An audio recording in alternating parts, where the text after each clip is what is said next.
Useless old man should just take no seat. If they can't walk anymore, they should just quit the company already. I've been working in sales at my company for 30 years. Following an accident, I became disabled and couldn't let go of my cane. My female successor, Kathy, looked down on me. It's a nuisance for everyone else if you just stick around. That might be true, but her way of saying it was quite harsh. As I was pondering what to do, a woman appeared. My name is Michael. I was a salesman at an interior design company. I had been working hard in the sales department since I was a fresh graduate, but a few years ago, I was involved in a traffic accident during work and my leg was severely injured. My knee became stiff and difficult to move. Since then, I've been forced to live a somewhat inconvenient life, unable to walk without a cane. I tried hard with rehabilitation, but I never managed to walk as I used to. I could no longer travel around to meet clients, and my work shifted to mainly desk work at the office. The accident happened about 2 years ago. I was in a branch office, driving a company car to a client's place as usual. I believe it was a right turn ahead. The sky was clear on a beautiful autumn day, neither too hot nor too cold, just comfortable. Though it was a major road, it wasn't crowded due to the time. However, the visibility at the upcoming intersection was a bit poor. While enjoying the cheerful music from the speakers, I entered the right turn lane. Oops, a pedestrian, huh? As I was doing my safety check approaching the intersection, I saw a truck speeding in the lane where it should have been stopping for the red light. Hey, you're going to stop, right? The truck didn't seem to be slowing down, swaying quite a bit. There were still pedestrians crossing, and the line of cars waiting to turn right behind me was packed. No way, The truck didn't stop at the stop line and crashed into the car I was in. My car was thrown into an indescribable spin. It was fortunate that the driver's seat wasn't hit directly. Ouch. I felt like I lost consciousness for a few seconds or minutes. When I looked around, the car was distorted, and the windshield was cracked all over. The airbag had deployed, indicating the impact was beyond imagination. I unbuckled my seatbelt, forced to open a creaking, defumed door, and crawled out. The intersection was in complete chaos. The truck that hit me had knocked down several street trees and stopped in a convenience store parking lot. Is the driver over there okay? If the driver had lost consciousness due to a medical condition and went out of control, it must be tough for them too. With that thought, I tried to cross the street. Whoa. I fell within just a few steps. I instinctively reached out my hands, but my forehead hit the ground. A warm sensation trickled down towards my chin from where I hit. However, more concerning than the pain or discomfort was my leg that wouldn't muster any strength. Can't I plant my feet? Looking at my aching right leg, it appeared like a mere stick, stretched out straight. Despite the pain, I tried to stand up, but my knee wouldn't bend. Forcing it to bend seemed futile, as it likely couldn't support my weight. Are you okay? As I lamented my inability to stand, the truck driver rushed over to me. He seemed to have injuries above his right eye and on his right side, but he appeared okay enough to run. That was somewhat relieving. Just as I thought that, my vision started to spin. I'll call an ambulance right now. Despite his calls, my eyelids gradually fell. Initially, I tried to keep awake, but then realized it would be easier to just sleep, so I stopped resisting. When I next woke up, the first thing I saw was an unfamiliar white ceiling. Moving my eyes, I saw curtains, some machines I couldn't identify, and an IV drip. Hospital, huh? The memory of the accident flashed back in my mind. But I thought it must have been a bad dream or something, so I tried to move my body. My neck, both arms, and my left leg moved just fine. This is bad. Only my right leg wouldn't move at all. More precisely, I couldn't bend my knee. I could lift it from the hip if I tried, but there was an unfathomable fear of moving it forcefully, making me hesitate. "Are you awake, Michael?"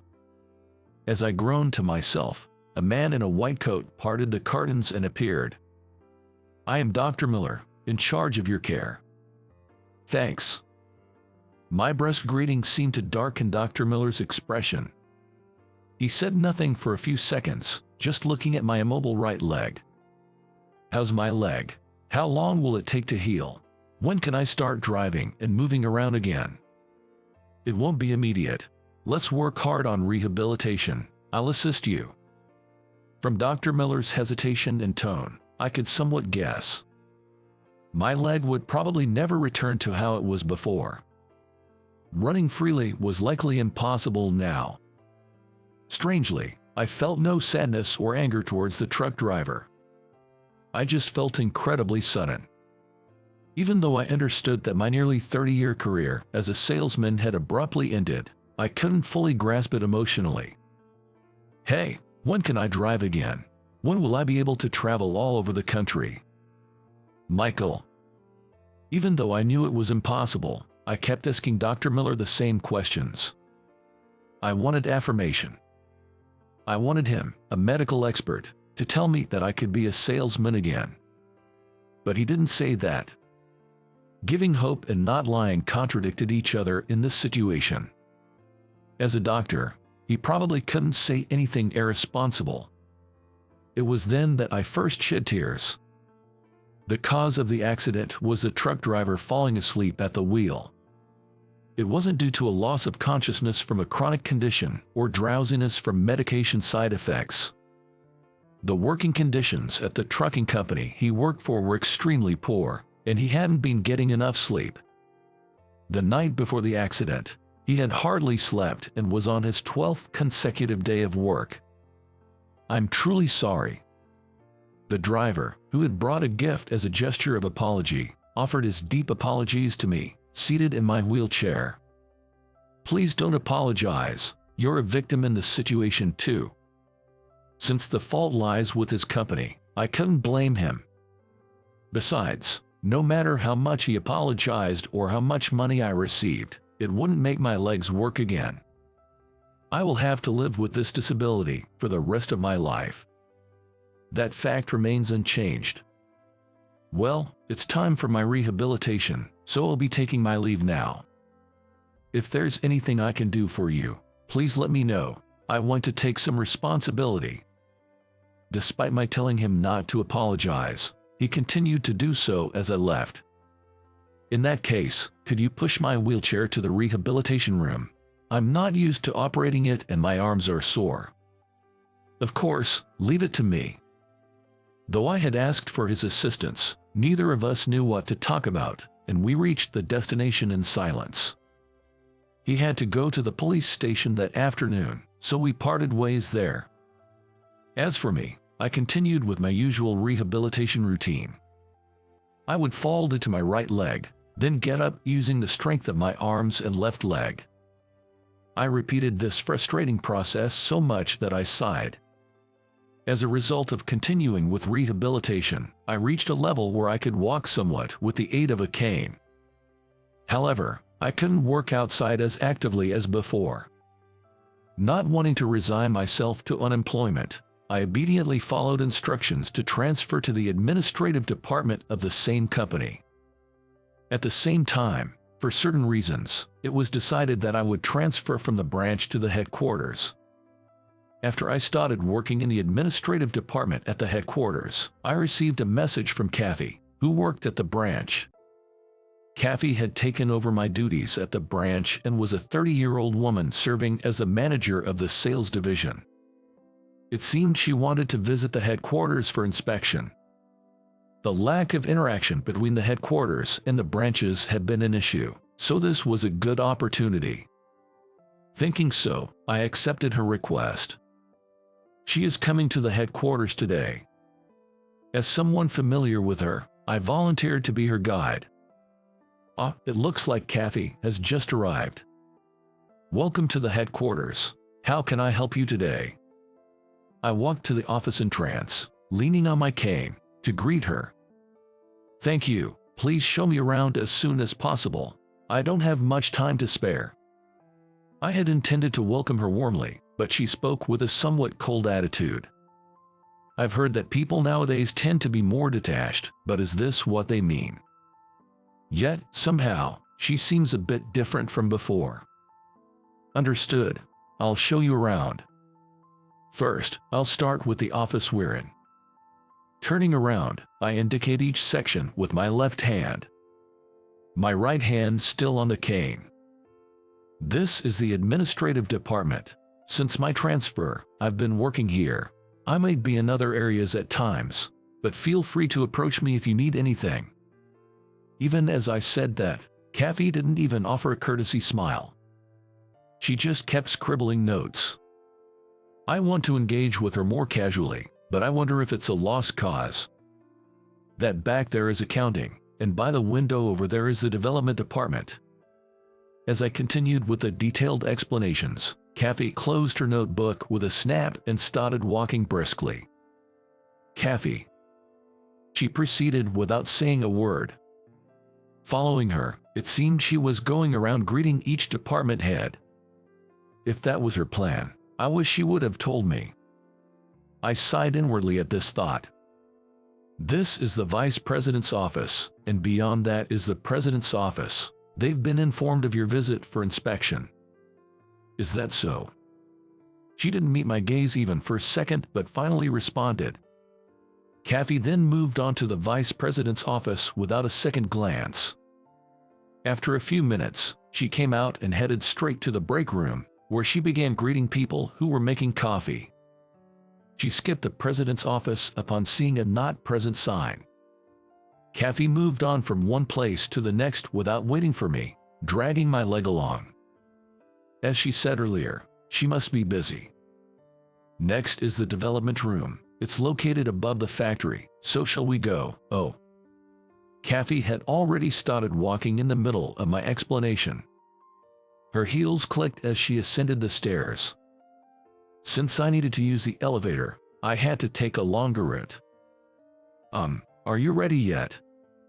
When I arrived at the development room, Kathy was waiting with crossed arms, looking irritated.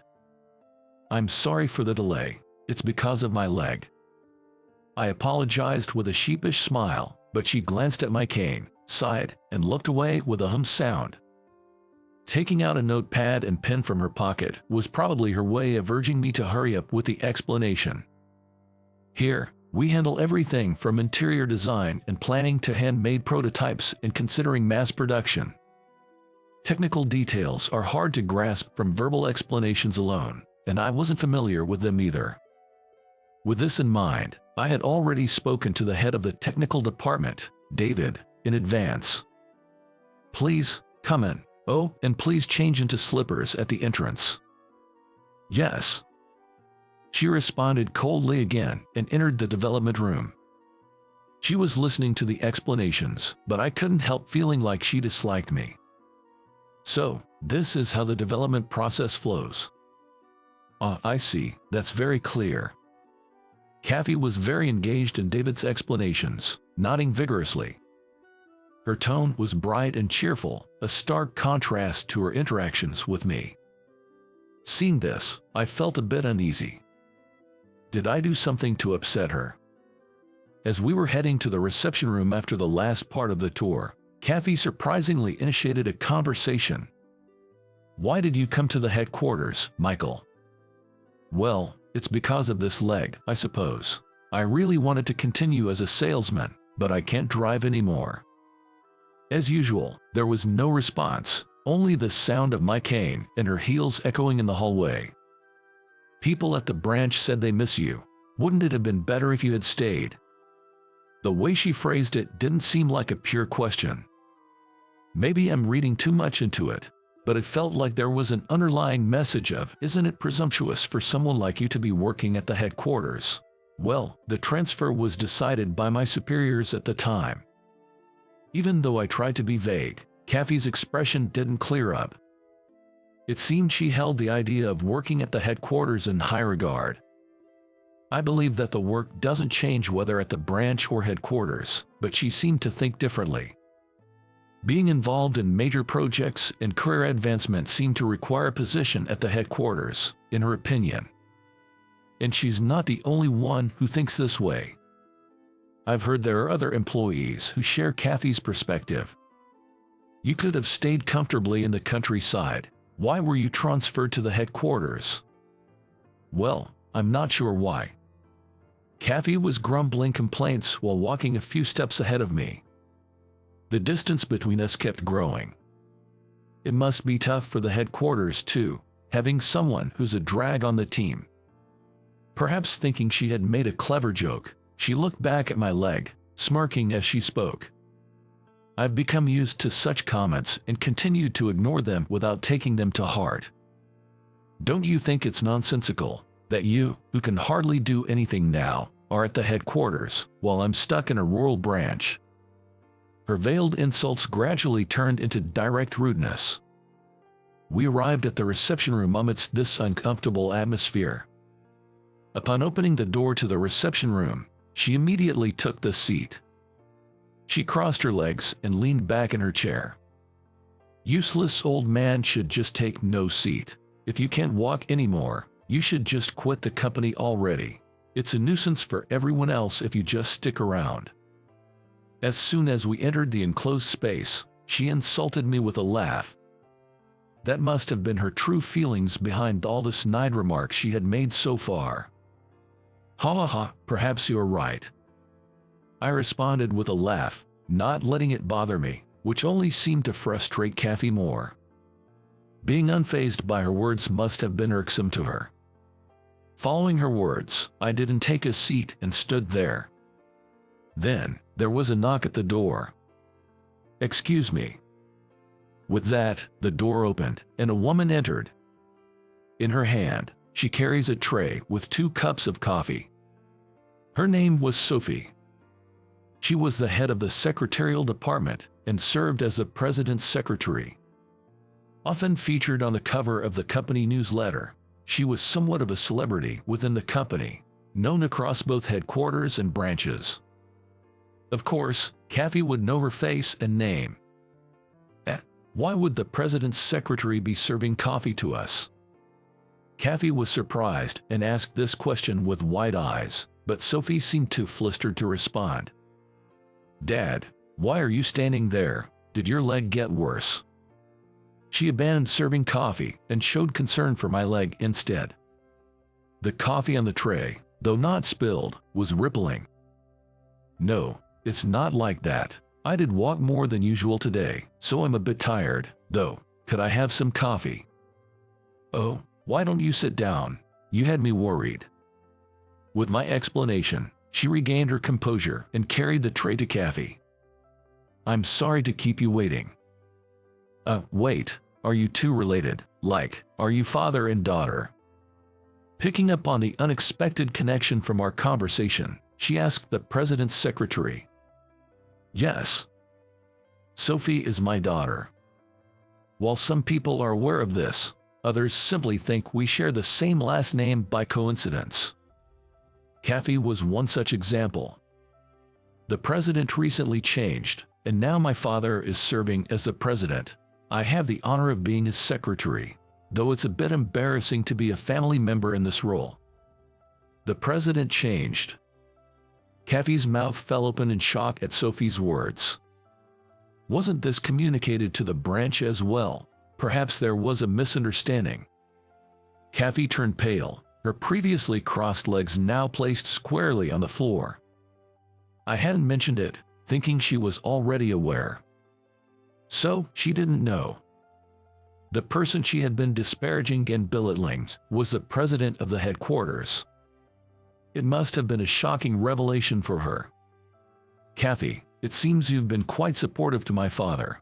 Before anything else, I'd like to thank you as his daughter." Such an attitude towards someone with a disability really shows how self-centered you are. I overheard the conversation before I entered the room. Sophie fixed a straight, cold gaze on Kathy. Do you even realize what you've said and to whom? Suddenly lowering her tone, Sophie confronted Kathy. Taken aback by such a sudden change, Kathy slid back in her chair. "Stop it, Sophie," I interjected, and Sophie immediately reverted to her usual self. In the uncomfortable silence, I addressed Kathy. "You must have your own thoughts about me, right? I know I've caused you a lot of trouble with my sudden transfer and the handover wasn't sufficient. I truly apologize for that." I spoke calmly, trying to reason with her. She looked utterly astonished by my words. "I've heard a lot from the branch office about how well you're doing." "Me?" As I nodded, she slightly looked down. Then, lifting her gaze, she began to speak softly. "I was often compared to you at the branch office. It wasn't harassment, nor was it about being better or worse. But taking over my job and living up to expectations was hard and pressurizing for her. Everyone says, it's okay if you can't do it like Michael, you're not him. I don't usually like to say this, but I have 30 years of experience. Expecting the same or even more from someone else is unreasonable." Perhaps that's why people said such encouraging words to her, as she recounted. But to Kathy, it felt like a burden. "No matter what I do, I can't surpass Michael, let alone catch up. It's terrifying." She was tormented by the fear of not meeting expectations and jealousy. She felt like she didn't belong. "That's why she had been harsh towards me," she explained with tearful eyes. "And every time I heard people regretting your transfer, I felt like I was nothing. Every time she heard praises for me, Kathy felt like she was being labeled incompetent. It's not just about others' perceptions. Every time I looked at the work you left, I was filled with anxiety and uncertainty." She felt crushed from the outside and the inside. "Wondering if I could fill your shoes, who had raised the branch's sales to be comparable to the headquarters, was my daily torment," Kathy confessed through tears. After a moment of silence, I spoke up. "What's expected of you and me is different. Chasing after my shadow won't get you anywhere, I believe. Originally, my goal was to acquire new clients and train employees, as commanded by the previous president. After achieving this, I was assigned to transfer to the headquarters, leaving the branch in the hands of Kathy and others. I enjoyed being a salesman and was reluctant, but then that accident happened. With my right leg now impaired, I resignedly accepted the transfer. Since the branch is in a rural area, acquiring new clients will be tough due to the limited target demographic. What I want from you is to maintain and improve quality. I'd like you to enhance customer satisfaction from your unique perspective." Saying this, Kathy showed a soft expression I had never seen before. "Well, I was hoping you'd realize this on your own. I accept the assignment." Kathy nodded repeatedly, tearfully making her declaration. However, Sophie still lashed out at Kathy. She wasn't ready to forgive. "Trying to make this a heartwarming story won't make me forgive you. Your attitude towards my father earlier revealed your true character." Sophie shared with Kathy the hardships and the events that had transpired with me. That accident could have been life-threatening with just one wrong step. The rehabilitation afterwards was tough too. He still goes for sessions whenever he has the time. Despite my disability, I truly wanted to continue working as a salesman. I had to suppress that desire and leave the branch office in everyone's hands. And so, that's why I can't forgive statements that trample on my father's struggles. Sophie. Hearing her angry words, Kathy looked down again. Seemingly afraid to meet Sophie's eyes, Kathy finally spoke. "I'm truly sorry. I deeply apologize for my naive thoughts." "It's all right, Kathy. Mr. Johnson." She tentatively raised her face. "I'm well aware that my disability has been an inconvenience to everyone." Saying this made both of them shake their heads. But I continued anyway. "When walking in a crowd, It's natural for people in a hurry to wish I wouldn't walk so slowly. I'm mindful in narrow stores too, but that's because the world is built for those without disabilities. It can't be helped." Hearing this, they both fell silent. Seeing their reactions, I cheerfully suggested, "Let's end this discussion here." I shifted the conversation to a different work topic, and we didn't talk about anything else after that. Later, I received an overly formal apology letter from Kathy. She had gone to the trouble of handwriting a lengthy message on a paper, sealing it in an envelope. Inside the envelope, along with a letter, was a proposal. A cafe adopting universal design where both able-bodied and disabled people can enjoy together. It was a plan for a store that integrates a cafe with our company's interior goods. The design sketches were sent in a separate email.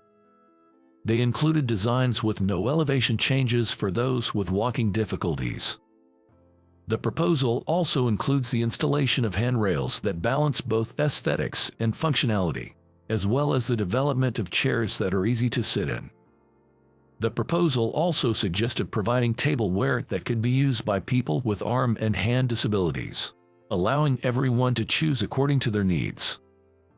Given the highland prices in urban areas where our headquarters is located, the proposal was envisioned to be implemented around the branch office. It was an excellent proposal. I couldn't help but call Kathy at the branch office. After receiving advice from you to approach things in my own way, I gave it some thought and came up with a proposal I sent you. Yes, it's a really interesting proposal. Let's definitely give it a try. It seems she had been doing a lot of thinking since that inspection day. I wanted to raise the issue of how we can live together without inconveniences, regardless of one's physical condition. This proposal was one of the initiatives presented as part of that idea. Impressed, I was determined to make this project a success as a company. As the president, I would do everything in my power to support it. After some time, the cafe started to become a reality. Kathy led the creation of the barrier-free interior. She had conducted thorough research by visiting facilities for the physically disabled. Rather than relying on imagination or consideration, she thoroughly identified the actual stress points for those directly affected by conducting realistic assessments. The completed interior was indeed something I could navigate without stress. But Kathy still seemed unsatisfied. "Are you going somewhere?" Having some time, I had Sophie drive me to see the cafe, where I ran into Kathy about to get into a company car. "Jess, I'm off to a university specializing in welfare to take lectures from the professors." "That's a great idea." Her proactive approach was truly befitting of a sales manager. She is also taking the lead in promoting it in various places. "Take care, I hope you come back with some interesting stories." As I walked beside her, Sophie offered these words of encouragement. "Yeah, I'll be back soon. I promise to bring back some great stories." Despite their previous tension, they had somehow become friends. They've even started going out together on their days off. After some time, the cafe project turned out to be a huge success. It gained a fair amount of attention on social media, and sales for our main line of interior products skyrocketed. I've been wondering if this single project might have already surpassed the shadow of Mel, under which she once felt pressured. It was on such a day, while I was pondering this, that I received a message. The cafe's social contributions had been recognized by the local government, and they wanted to award us. Naturally, we gratefully accepted the award. I hope this would further boost our company's morale. This award not only celebrated the cafe's success but also strongly affirmed Kathy's efforts in its planning. So, in addition to the external award, we'll also hold a ceremony within the company. I announced this during our weekly all-hands meeting. Of course, Kathy would be the one to receive the award. Her hard work was the reason for this excitement. We held a simple ceremony at the branch office. As the president, I read the award aloud and handed the trophy to Kathy. She received a round of applause from everyone, a celebration of her achievement. Thank you, Cafe. The cafe is a great success because of you. It's the fruit of your labor. Please continue to drive it forward. Yes, leave it to me. Her response was energetic, and her face was bright and refreshed. There was no sign of the pressure or inferiority complex she once had. Instead, her expression was filled with confidence and pride. Years after the accident, I still haven't been able to let go of my cane. I still attend rehabilitation sessions regularly. Dr. Miller, is there really nothing that can be done about this right leg? Since then, I've completely given up on making a full recovery. As a result, I now ask such questions more as a joke. Well, that's up to your will. The doctor would reply with a laugh. Sure. Though I say I've given up, I feel it's slightly different upon reflection. Even with my right leg not fully functional, the kindness and understanding of those around me allow me to work and live without issues. Realizing this made me less obsessed with a complete recovery. It might be inconvenient, but it's far from unhappy.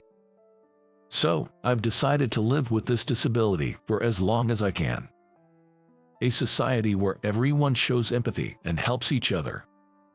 A society where, regardless of any disabilities, people don't feel stressed. Like that cafe, I want to contribute through my work at the interior company to create more such places. Looking out the hospital window at the sky, these were my thoughts.